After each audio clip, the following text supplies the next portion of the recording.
Boker Tov, j'espère que vous allez bien. Alors nous continuons, comme je vous ai dit, des Facebook en live à Hachem. Hachem il nous donne toujours le mérite de pouvoir le faire, le temps, l'énergie.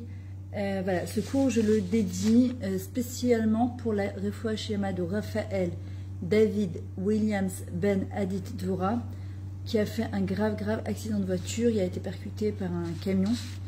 Et que Bezrat Hashem, Refoua Shema Omeira, qui rentre à la maison sans aucune séquelle, très rapidement, et qu'entre-temps, Kadesh Borou, qu'il donne la force à la famille de tenir bon jusqu'à qu'il se remette sur ses jambes. Bezrat Hashem, c'est un papa de famille, c'est un mari, que tous les Khatouchim, ils rentrent à la maison, tous les otages, ils croient que le Hamas, c'est eux qui décident, c'est Kadesh Borou qui est derrière tout ça. On va continuer, on va la Arbot Betfilot, d'accord? Bezrat Hashem, que Hashem protège tous les Chayanim, toutes les Chayalot, que la Géoula, elle arrive à Maj Bekarov, Bechesed ou Berachamim, et surtout, on doit tenir bon.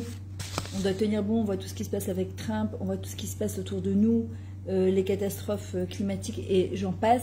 Mais nous, la seule chose qui va nous faire tenir Bezrat Hashem, justement, c'est de renforcer sa monnaie, son bitachon dans Kadesh Baruch Hu.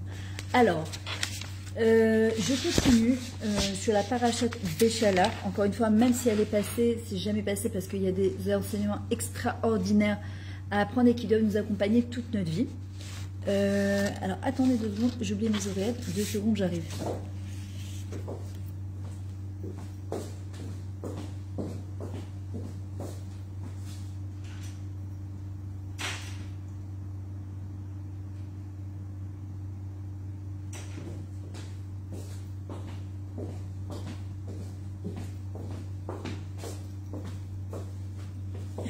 Et voilà, désolé, comme ça le son il sera beaucoup plus clair.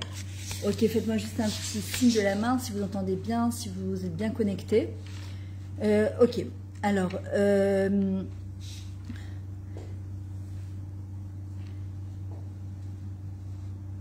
comment justement acquérir une mentalité d'homme libre? Parce que nous pouvons être libres chez nous, voilà, je suis à la maison, je suis en Eretz Israël, je suis à Natania, je peux être libre au niveau de mes gestes, de mes mains, de ma parnassa, de Baruch Hashem, mon système immunitaire, etc. Être complètement enfermé à l'intérieur de moi parce qu'il y a des choses qui me bloquent de mon passé, des choses que je n'arrive pas à me libérer, des choses qui m'empêchent en fait d'avancer, d'évoluer. Et comme dit souvent le Rav Yavakrish, le avar, le passé, c'est du mot avarian. C'est quoi un avarian? C'est quelqu'un qui transgresse, qui est voyou, qui... En fait, pourquoi? Parce que il se dit que de toutes les manières, là où il en est arrivé, il n'y a pas d'espoir pour lui, donc autant rester justement à continuer à faire n'importe quoi, tout et n'importe quoi. Et en fait, il est takwa ba'avar shelo, il est coincé dans son passé, et ça l'empêche justement d'avancer et d'évoluer. Et en vrai, on va voir aujourd'hui à travers ce cours Bezrat Hashem de quelle manière on peut justement se libérer des chaînes de notre passé, pour pouvoir mieux vivre notre présent et Bezrat Hashem, réaliser nos projets de vie, dont la Géoula Bezrat Hashem. Alors, la première question qui se pose, c'est le Ibn Ezra, il pose une question exceptionnelle. En fait, c'est pourquoi Moshe Rabbeinu a grandi dans une famille, il est né d'une famille de tzadikim, de Avram et Yocheved. Pourquoi il n'a pas grandi dans cette maison? Ils l'ont mis dans un panier, dans le Nil, et en fin de compte c'est Bathia, la fille de Paro, qui va venir le récupérer, et il va grandir dans le palais de Paro, dans un makom de Touma, d'impureté. Pourquoi Milechatri, là, Hachem, il ne fait pas en sorte qu'ils, justement, ils grandissent dans le palais, dans la maison de ses parents, qui sont tellement grands, ce sont des tzadikim, gmourim. Pourquoi il a dû grandir chez Paro? C'est une question vraiment que les Ben Ezra, ils montent, et que la vérité, moi, je ne m'étais jamais posé la question. Et en vrai, c'est vrai. Enfin, pourquoi? Alors, avant de continuer, s'il vous plaît, je vous demande de partager ce cours pour donner du srout à tout l'homme Israël, qu'on puisse justement se libérer de notre passé, de cette galoute, en fait, qui est attachée à notre corps, et qu'on puisse enfin, Bezrat Hashem, vivre notre Géoula, notre délivrance personnelle et des Géoula du Ham Israël. Et surtout, pour que Raphaël David Williams Ben Adit Dvora Bezrat Hashem, il se remette sur ses 2 jambes sans aucune séquelle, il rentre chez lui, il revoit sa femme, ses enfants, ses parents, Bezrat Hashem, Ses petits-enfants, c'est quelqu'un que je ne connais pas. C'est ma copine Valée qui m'a demandé de faire cours justement pour lui, Bezrat Hashem, et qu'on n'entende que des bonnes nouvelles. Alors, en vrai, pourquoi Hashem il a fait que Moshe Rabbeinu grandit dans le palais de Paro? Écoutez ça parce que c'est extraordinaire. Le Rav Yavakrish il ramène justement que si Moshe Rabbeinu avait grandi comme ses frères et sœurs dans l'esclavage, il faut comprendre que ça faisait plus de 210 ans qu'il vivait dans l'esclavage. Donc l'histoire de Yosef qui avait été jeté dans un puits, qui avait été en fin de compte, qui avait réussi de se relever de ce puits-là, et devenir après plus de 20 ans Moshel, gouverneur et le bras droit de Paro pour gouverner en Égypte et donc sauver la famine et Israël et l'Égypte de la famine. C'était des histoires, vous savez comme on dit, des histoires chez Saba et Safta Rabba, c'est nos grands-parents et leurs grands-parents, on n'est pas du tout touché par ça, quel rapport avec nous, ça ne nous concerne pas du tout. Et ce qui se passe, c'est exactement ça, pourquoi le Ham Israël n'arrivait pas à prendre cette décision finale de se dire on sort d'Égypte, parce que justement, comme leurs parents, leurs grands-parents, leurs arrière-grands-parents, c'était qu'une lignée justement de gens qui étaient complètement asservis à Paro. Donc l'idée de Shichur, de libération, n'effleurait même pas leur esprit. Et écoutez ça, c'est extraordinaire. Alors Akadosh Baruch Hu, il avait besoin d'un manig, d'un dirigeant qui allait enfin sortir le Ham Israël. Ils étaient à un stade où ils étaient méritants et pas méritants de sortir d'Égypte, où Hachem il a dit stop, il faut qu'ils sortent d'Égypte. Et j'ai besoin d'un manig, de quelqu'un de grand qui va pouvoir avoir une mentalité de roi, une mentalité d'homme libre. Un roi, il sait qu'il peut tout et il veut tout. Un roi, pour lui, il n'y a rien qui l'arrête. En fait, il voulait quelqu'un, il avait besoin d'un manig, d'un dirigeant qui avait justement une mentalité d'homme libre. Et il a pris justement Moshe Rabbeinu. Et s'il avait fait grandir parmi ses frères et ses sœurs, on n'aurait pas pu sortir également d'Égypte. Mais Moshe Rabbeinu, ayant grandi dans un palais de roi, il se sentait comme un roi, il se sentait digne d'être roi. Alors il a eu cette mentalité de se dire, je vais sortir et je vais agir. Et ça, c'est la mentalité d'un homme libre. C'est que même s'il est enchaîné et s'il est attaché dans sa tête, c'est un homme libre et qui trouvera, malgré les chaînes qui le tiennent, malgré les difficultés de notre passé, malgré tout ce qu'on a entendu, malgré tout ce qui a pu nous faire du mal et nous empêcher d'avancer, Moshe Rabbeinu, il vient nous apprendre que justement, quelqu'un qui a une mentalité de Melech, de roi, il n'y a rien qui peut l'arrêter. Il n'y a strictement rien qui peut l'arrêter. Juste si vous pouvez me faire un pouce, un cœur, vous m'écrivez, parce que cette fois ça me sort connexion lente et je ne sais pas si vous êtes bien connecté ou pas. Donc ça c'est la première réponse qui est justement extraordinaire. Puis on voit qu'à un moment, Moshe Rabbeinu il sort dehors et il voit que Ish Israël Maké Ish Ivri, qu'un homme israélien, égyptien frappe un homme juif. Ou Mabit Yemina ou Smola, il regarde à droite et à gauche et il voit que personne ne réagit. Pourquoi? C'était naturel. Ils avaient l'habitude, l'âme Israël, que les Égyptiens frappent les Juifs. Donc ils n'ont pas réagi. Qu'est-ce qu'il va faire? Il va partir et il va tuer cet homme égyptien et il va l'enterrer sous la terre. Maintenant, qu'est-ce qu'on comprend et qu'est-ce qu'on voit de ça aussi? C'est que il y a marqué Bemakom chez En Ish Tishtadel Yot Ish. Dans un homme où il n'y a pas d'homme, il n'y a personne qui réagit. Toi, sois un homme, soit un manik, soit un dirigeant, soit un yosmati, un entrepreneur. Ouais. Fais les choses, n'attends pas que les choses viennent à toi. Provoque les choses, fais quelque chose. Et en vrai, quand il regarde à droite et à gauche, et il voit que personne ne bouge, et c'est lui qui va prendre la yosma, d'accord, le pli de venir et dire moi je vais tuer cet homme juif, cet homme égyptien.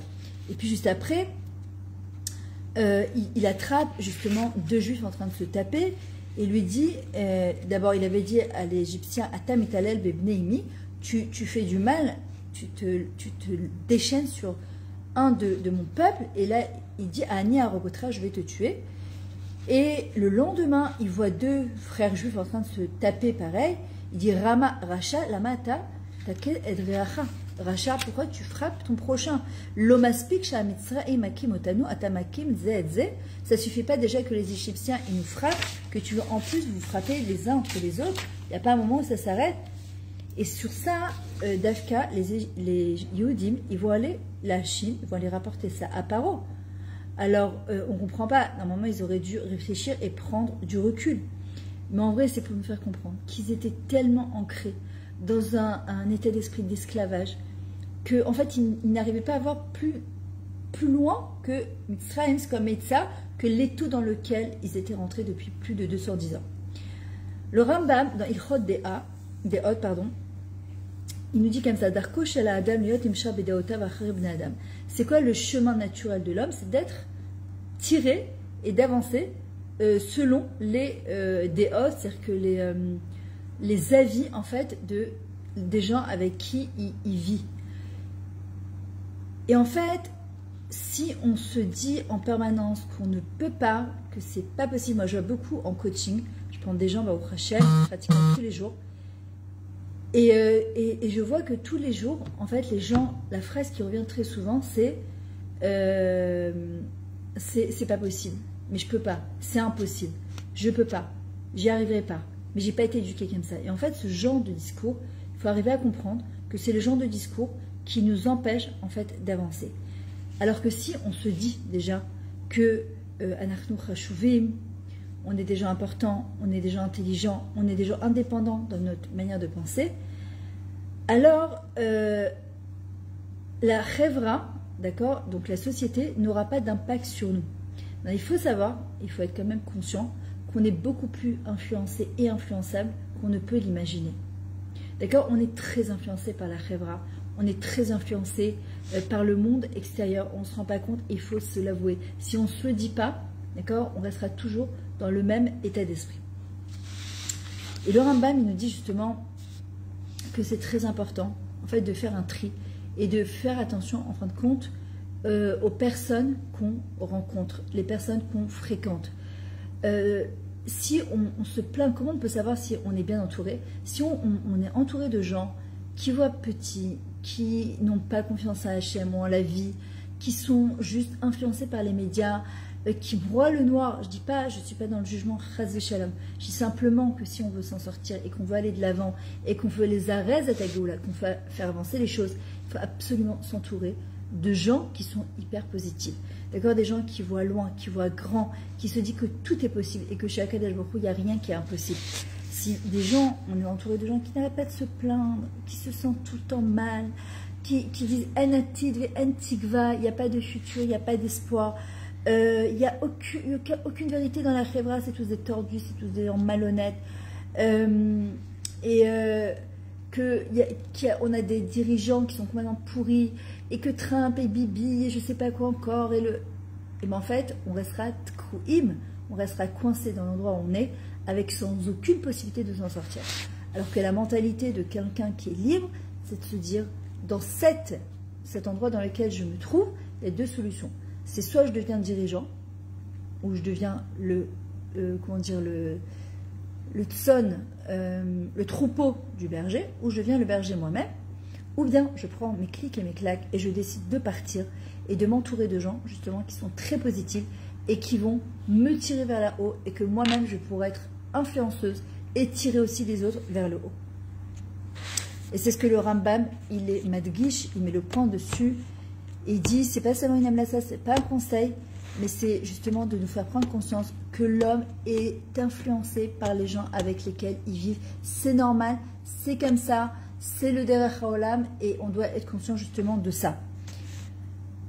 Par contre, les gens qui sont au contraire, qui ont une confiance totale en la vie, en Hachem, en la Hitpatrout-Ishi, à l'Akshamat, le développement personnel, la réalisation de soi-même, d'influencer dans le monde, d'apporter sa lumière dans le monde, de dire qu'on n'est pas venu sur Terre pour rien, qu'on a un tafkid, on a une mission de vie.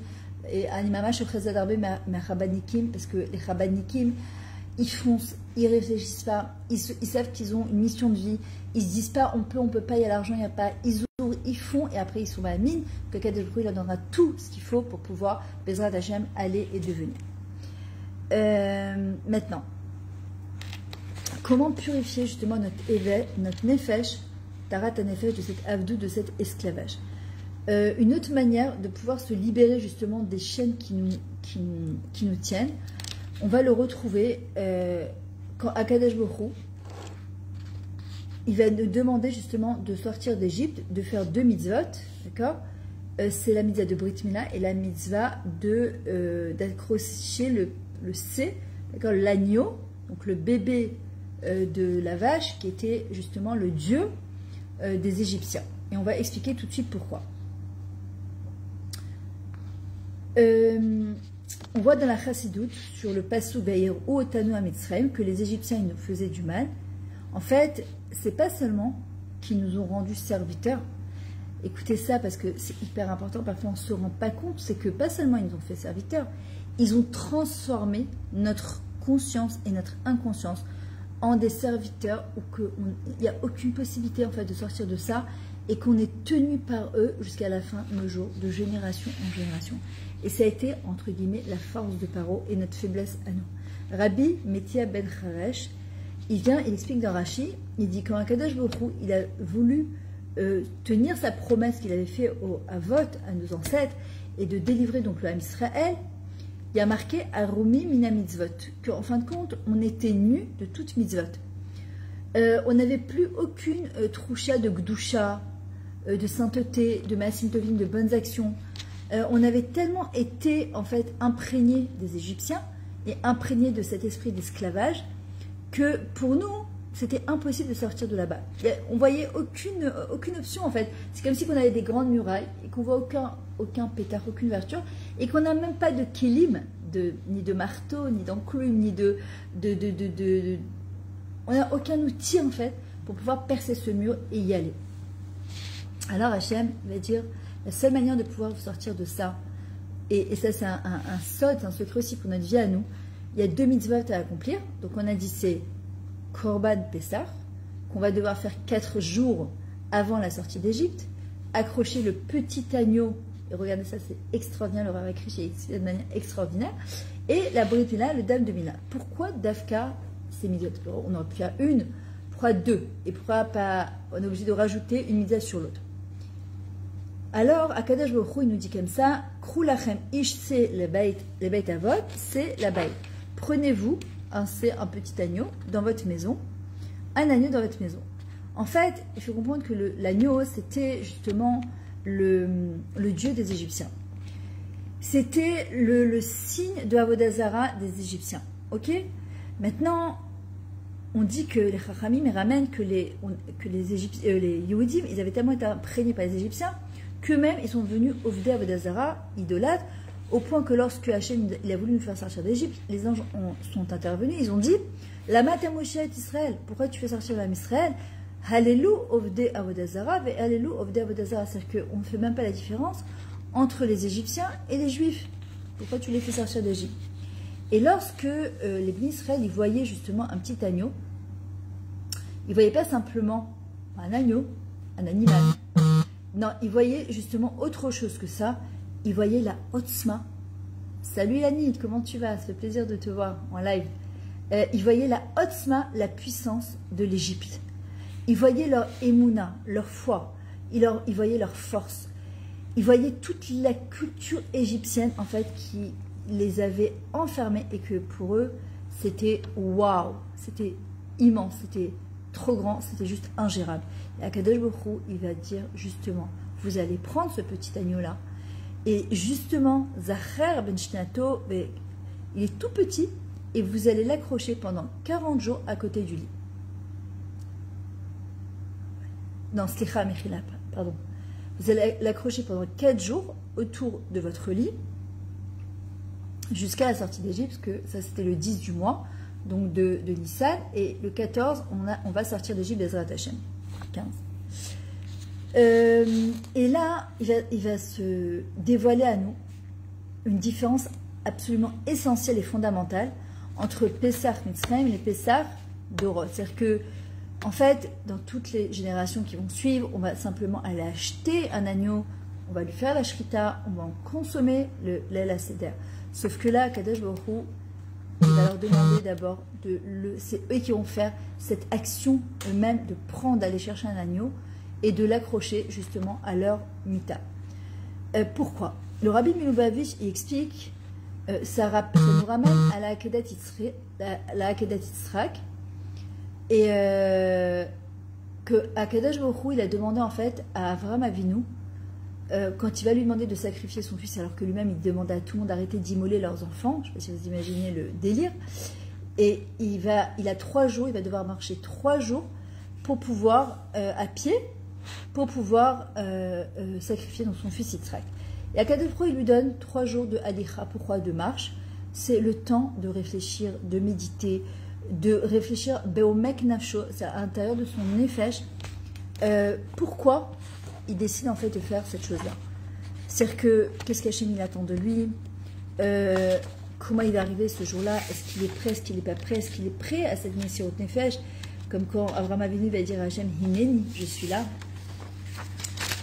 Et lorsqu'il va voir l'endroit de loin, il est marqué, Vayar et Amakom Irachok, le Yom HaShlishi, Vaïset Avraham et Enav, Vayrat Amakom Irachok, il va voir l'endroit de loin. Et en fait, qu'est-ce qu'il a vu? Reya Pnimit. Ce qu'il a vu, c'est de l'intérieur. Ma'amika Va'amitit. Il a eu un regard qui est à l'intérieur de lui, qui est profonde et qui est vrai. Alors, pourquoi je vous dis ça? Très souvent, ce qui nous empêche de sortir de notre Égypte, quand on a envie de se marier, on veut avoir un enfant, on veut avancer dans son business, dans sa vodat Hashem, on est triste, on n'arrive pas à dépasser cette itmarmerut, cette espèce d'amertume qu'on a à l'intérieur de nous, d'accord? C'est parce que ça ne dépend pas de l'événement lui-même, c'est l'interprétation, la parchanout qu'on va donner justement à l'événement qui va nous permettre de sortir de cette Égypte ou pas. D'ailleurs, qu'est-ce qu'on lit tous les semaines? Parachat Ashavua. C'est quoi Parachat? L'interprétation de cette semaine. Et vous allez voir, c'est incroyable, moi je le vois.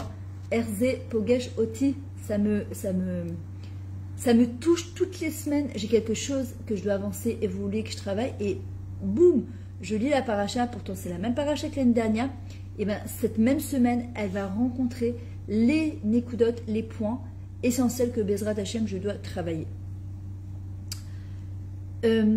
En vrai, Akadosh Baruch Hu, pourquoi il nous demande justement de prendre un petit agneau et faire ça pendant 4 jours, pendant 3 jours? Parce que en fait, qu'est-ce qui nous empêche d'avancer dans la vie? C'est que parfois, on se donne des trop grands objectifs. Pourquoi Hachem il a fait que la sortie d'Égypte, elle s'est faite avec 10 plaies, puis ensuite la sortie d'Égypte, puis ensuite la mer qui va s'ouvrir en 12, ben, elle ne va pas s'ouvrir d'un coup, elle va s'ouvrir un petit peu jusqu'à la mer qui va Maïmigoa Nafesh. L'eau elle est arrivée jusqu'à là, on n'en pouvait plus. Et là, à ce moment-là, on a crié à Kadosh Baruch Hu, il a ouvert la mer et il a englouti les Égyptiens. Les Égyptiens, Mitzraïm, c'est nos marchavot, Raot, nos mauvaises pensées, nos peurs, nos angoisses, nos stress, tout ça. À Kadosh Baruch Hu, en fait, ce qu'il attend, il veut nous faire comprendre, c'est que pour sortir complètement de notre Égypte, on doit faire des petites péoulottes, des petites actions. Il aurait pu construire le monde en un jour. Non, il va le construire en 6 jours. Et en vrai, Akadosh Baruch Hu dit, prends un petit agneau justement pour que on puisse faire des petits changements, mais dans la durée. Le plus dur, c'est dans la durée. Très souvent, on n'y arrive pas dans la durée. On n'arrive pas à aller de l'avant. On avance, on fait, et boum, on lâche tout. Parce qu'on fait parfois des gros pas, des grands pas de géants, puis après on n'a plus la force. Et en vrai, Akadosh Baruch Hu, qu'est-ce qu'il nous demande? Accrochez-le à votre lit. Pourquoi? C'est un signe d'Avodat Zarah, parce que quand on va dormir, et quand on va se coucher, et qu'on se réveille tous les jours, on va dire à Akadosh Baruch Hu, on va se le dire à nous-mêmes, et Avodah Azara Aktana Azo, et Akevez Akatan Haze Anyolach Ishrot. Cette Avodah Zara qui me tient, qui m'empêche de me lever, d'aller de l'avant. Tous les jours, je me dis, je vais me lever tôt, je vais aller faire du sport, je vais arrêter d'être dépendante de mon portable, à regarder tout le temps mon portable. Ça, c'est cette Avodah Zara qui m'empêche. Mon café du matin, que je peux pas sans mon café du matin, ma cigarette ou mon petit verre d'alcool ou mon petit joint là, hein, d'accord? Je peux pas sans ça, c'est pas possible. Et ben, je vais dire à ma Avodah Zara à moi, je vais dire, toi, je vais te trancher la tête, tu vas voir, c'est pas toi qui vas me gérer, c'est moi qui vais te gérer. Et en fait, ces petites actions qu'on fait tous les jours, elles ont une importance qui est exceptionnelle. Elles sont énormes, et pas seulement énormes au niveau du masseur, aux yeux d'Akadosh Baruch Hu. C'est énorme parce qu'encore une fois, le résultat n'est pas entre nos mains, il est entre les mains d'Hachem. Le Hachem, ce qu'il veut voir, c'est le talir, c'est le processus. En vrai, qu'est-ce qu'on est en train de dire concrètement? Ce makom-là d'Égypte, toutes ces choses-là qui me tiennent complètement ligotée, en fait, je les laisse dans mon passé. Et à partir de maintenant, c'est pas mon passé qui va avoir de la shlita sur moi, qui va me contrôler, mais c'est plutôt moi maintenant qui va décider et choisir de laisser mon passé derrière pour bien vivre mon présent, Rové et Havaya, et Bezrat Hashem réaliser mes projets de vie. Baruch ata Adonai Eloheinu melech haolam shekom u'bom.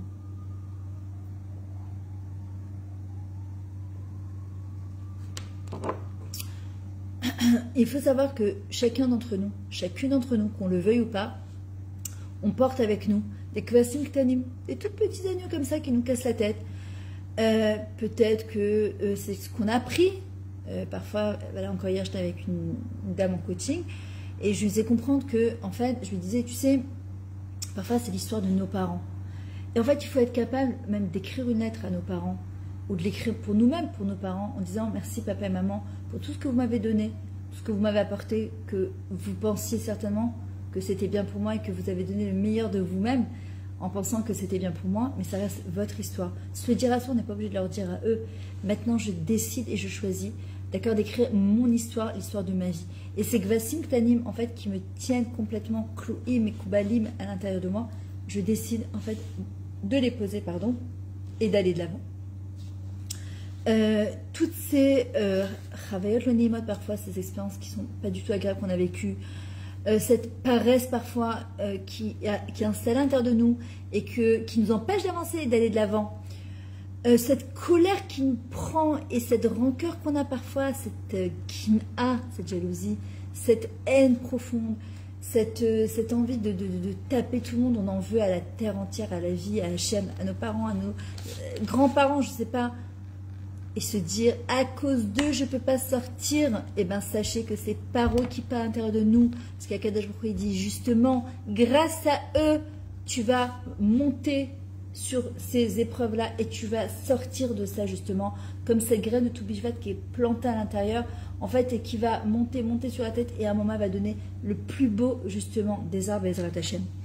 Alors c'est ce que Akadosh Baruch Hu il dit à Moshe Rabbeinu, cette midaya qui dit vrai Moshe les paro qui mi menonikach lavodat Hashem, dafka justement de ces endroits-là les plus bas en dessous de la terre, quand on est planté en dessous de la terre, de ces échecs, de ces tombées quand on est complètement en bas, c'est de là qu'on va matzmiach Yeshua, que la délivrance elle va arriver.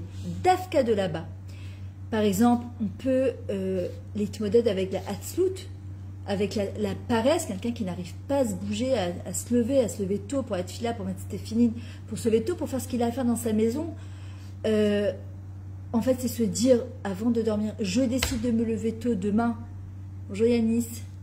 De me lever plus tôt demain et de dire, cette paresse-là, c'est pas elle qui aura l'emprise sur moi, c'est moi qui vais avoir de l'emprise sur elle. Et par exemple, si j'ai l'habitude de me lever à 8h ou de me lever à 7h, ben je vais décider de me lever à 7h45 et puis le lendemain à 7h30 et puis à 7h15 et puis à 7h, d'accord, jusqu'à que je trouve le créneau qui matine pour moi parce que le matin, on peut faire des choses extraordinaires. Ou quand on s'est levé tard, comme on dit, la vie appartient à ceux qui se lèvent tôt. Je crois que c'est comme ça, hein, là, la journée appartient à ceux qui se lèvent tôt. Bon, vous m'avez compris, hein, c'est pas grave. Moi, les dictons, je suis pas très forte. C'est pas grave.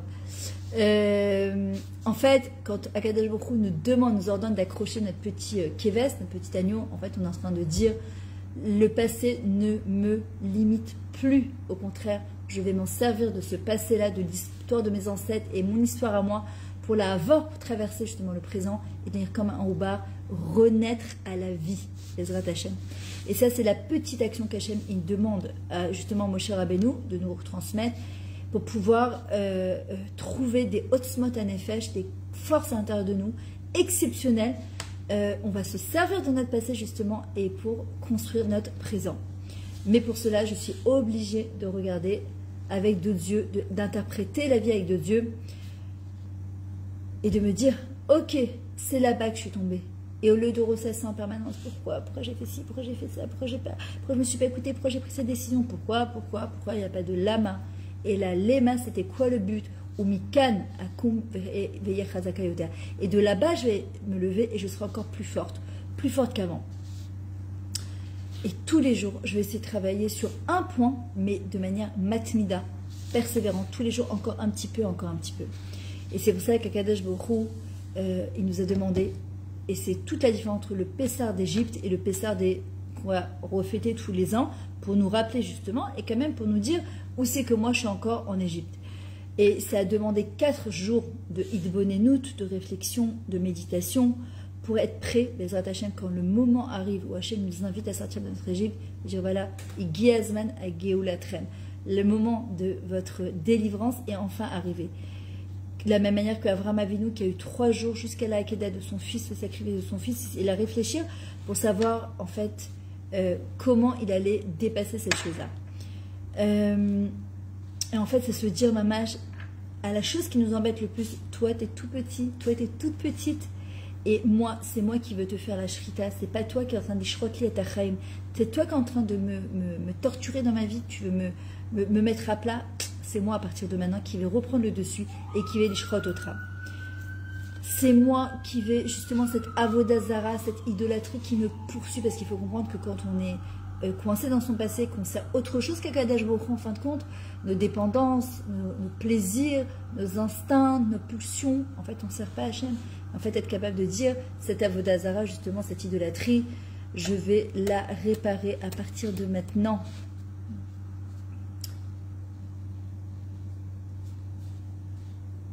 Et en fait, arriver à se dire qu'on est Shayach les Pa'am, on appartient à avant, et que maintenant c'est un nouveau jour. C'est quoi Aman Aracha? Qu'est-ce qu'il a voulu faire? Qu'est-ce qui fait le Yetzara? Il veut nous faire croire qu'on est un Am Yashan. On est vieux, fatigué, plus de 5000 ans d'exil, et tu te dis, mais ça va, ça fait des années qu'on prie pour le Mashiach, il n'est toujours pas arrivé. Non, Kol Yom Zayom Chadash, Bezrat Hashem, Bisrout, ce cours-là. Je vous en prie, diffusez-le pour qu'on puisse bientôt faire une Soudat Odaya pour Raphaël, David Williams, Ben Adidwa, que je ne connais pas, mais c'est des très bons amis à mon ami Valé Lasri Twitou. Et Bezrat Hashem, que sa femme, ses enfants, ses parents soient tous autour de lui et que ce soit derrière lui qui va être encore plus fort quand il va se relever. Bezrat Hashem. Itmakud Bayahad. La troisième manière en fait de se sortir justement de sa avdout, de son esclavage, de sortir de tout ça.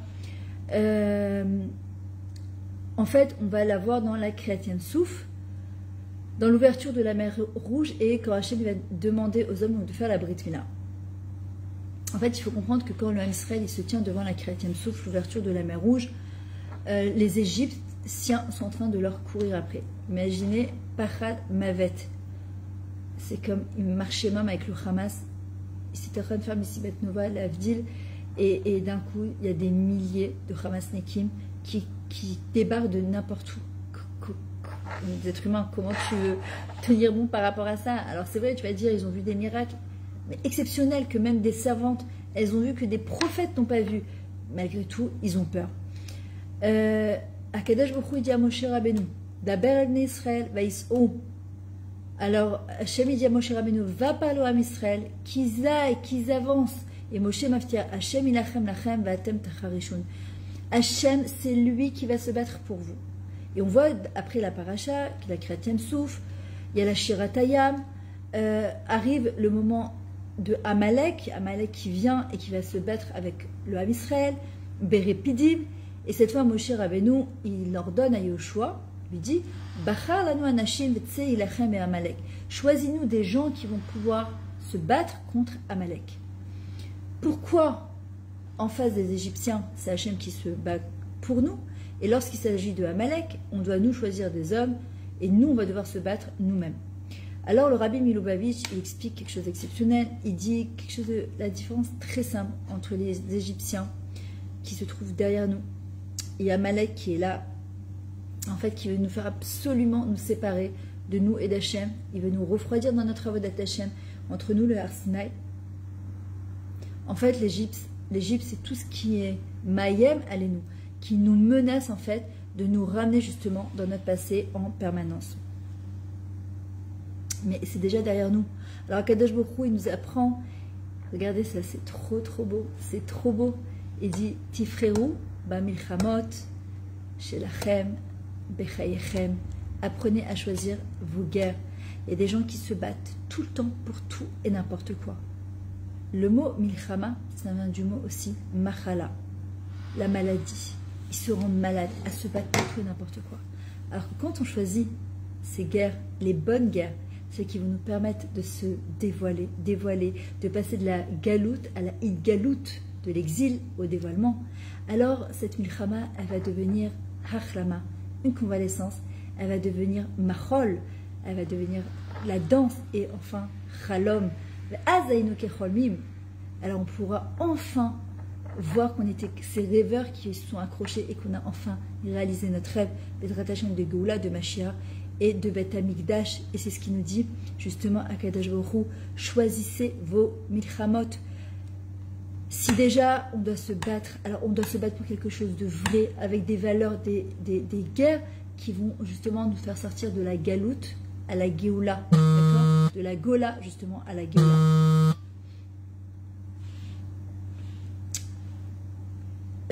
Tous les gens qui continuent parfois, c'est inconscient, mais ça nous arrive à tous, à toutes, d'être en colère sur notre passé. On est là, on veut responsabiliser la terre entière, et on passe en tant que korban. On a dit le korban, ça y est, on l'a accroché.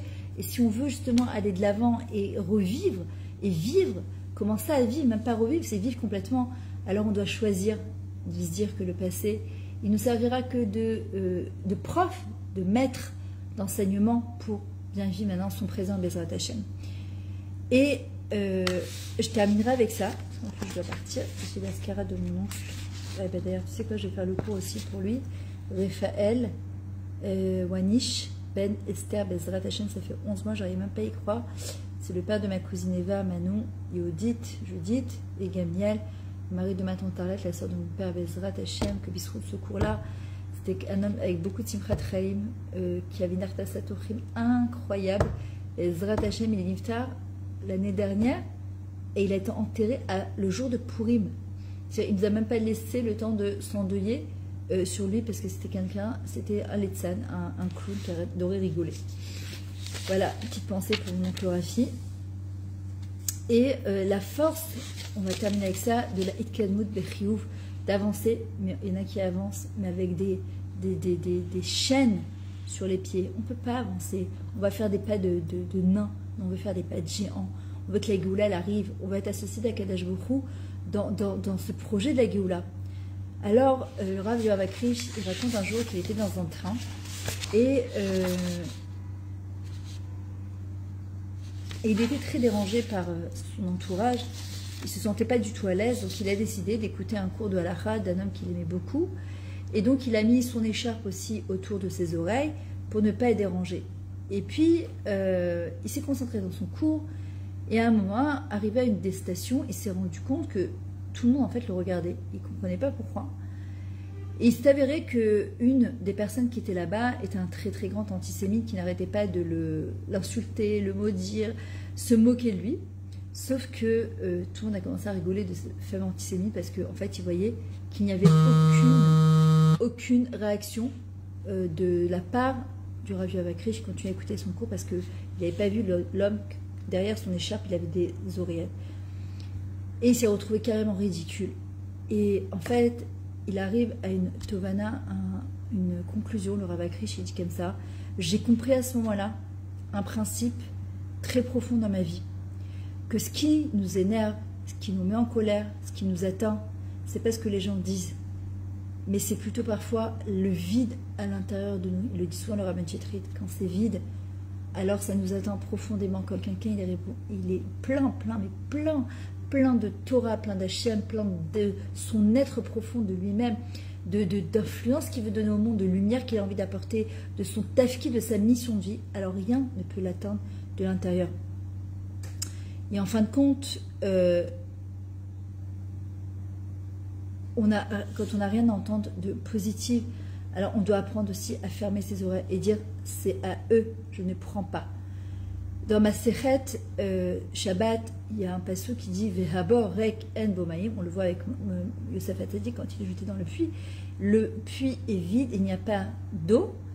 Et Maïm en bo avayesh nachashim vakravim. Et quand il n'y a pas d'eau, qu'est-ce qu'il y a? Des serpents et des scorpions. Et en vrai, lorsque le bord, le puits qui représente aussi les ressources d'eau, de Torah, de Chesed, quand une personne elle est pleine de l'intérieur, qu'elle va chercher dans ses difficultés, dans ses ressources au plus profond de lui-même, cette Torah-là, son Yahad, sa mission de vie, alors Bezrat Hashem, elle pourra se relever. Mais sinon, in en bomaim, eshnachashim ve'akravim, c'est Amalek, c'est Yetzerara, ça crée un vide à l'intérieur de nous et forcément tout va nous agresser et tout va nous faire du mal. Alors avant de se laisser impacter parfois par la méchanceté des gens, par parfois les maladresses des gens, parfois par des choses qui font mal, genre malhonnêtes ou autres, alors on doit se poser une question, une vraie question entre nous et nous-mêmes. Est-ce